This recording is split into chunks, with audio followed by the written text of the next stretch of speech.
और बिना सर्जरी की जब आप बात कर रहे हैं तो सर एवियन जैसी जो बीमारी है उसका भी जिक्र हम कर लेते हैं, बिना सर्जरी के आप उसका इलाज कर रहे हैं, ये कैसे पॉसिबल है? बेसिकली बहुत अच्छा क्वेश्चन पूछा। मुझे लगता है शायद आज के टाइम पे सबसे डिमांडेड क्वेश्चन यही है, पेशेंट का भी और आपका भी, यही वो आपने जो पूछा अभी मुझसे। बेसिकली आपने कोविड के बारे में डिस्कस किया सर ने भी, कि कोविड के बाद बहुत सारे लोगों ने बहुत सारे डिजीज को फेस किया। उसमें सबसे मैं एक बहुत उस पर लाइट डालना चाहूंगा। आपने देखा होगा कोविड में सबका लंग्स अफेक्टेड हुआ, लेकिन लंग्स के बाद आपको पता है कि सबसे ज्यादा अफेक्टेड होने वाली डिजीज कौन सी है? वो है एवास्कुलर नेक्रोसिस, जो आपके हिप जॉइंट को सबसे ज्यादा डैमेज कर रही है।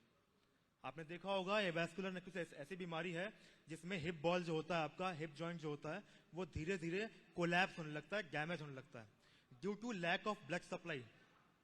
तो अब क्या होता है उसमें सबसे बड़ा प्रॉब्लम ये है कि आप डॉक्टर के पास जाते हो तो डॉक्टर एमआरआई के लिए बोलते हैं आपको, और उसके बाद बोलते हैं सीधे ऑपरेशन कराना पड़ेगा आपको तुरंत। मतलब उसकी एज भी देखी नहीं जाती है, उसकी एज अगर 25 साल है तब भी देखा नहीं जा रहा है कि उसका ऑपरेशन होने के बाद उसका फ्यूचर क्या होगा, उसको आगे चल के काम करना होगा, फ्यूचर में मैरिज करनी होती, बहुत सारी चीजें होती हैं, उसकी लाइफ स्टाइल कैसी होगी आगे के लिए, वो सब नहीं देखा जा रहा आज के टाइम पे।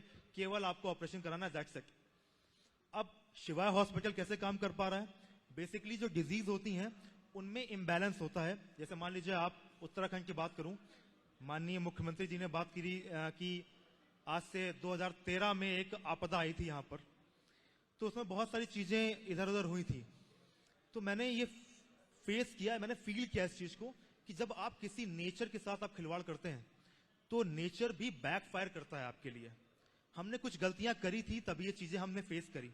सेम ऐसी ही बीमारियों के लिए भी है।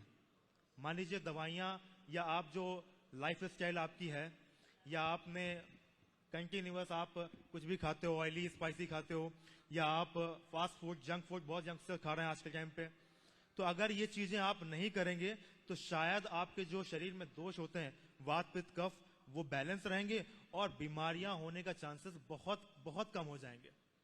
और यही मैं बोलता हूं कि आयुर्वेद अगर आप फॉलो कर रहे हैं तो बीमारियों को जड़ से खत्म किया जाए, और सबसे इंपॉर्टेंट कि बीमारी को होने ही ना दिया जाए, ये बहुत इंपॉर्टेंट है। बिल्कुल सर, ये बहुत इंपॉर्टेंट है। और शिवाय क्लिनिक एंड हॉस्पिटल जो है इसी पर वर्क भी कर रहा है कि लोगों को क्योर मिल पाए, क्योर ऐसा मिल पाए जो दोबारा वापस लौट करना है।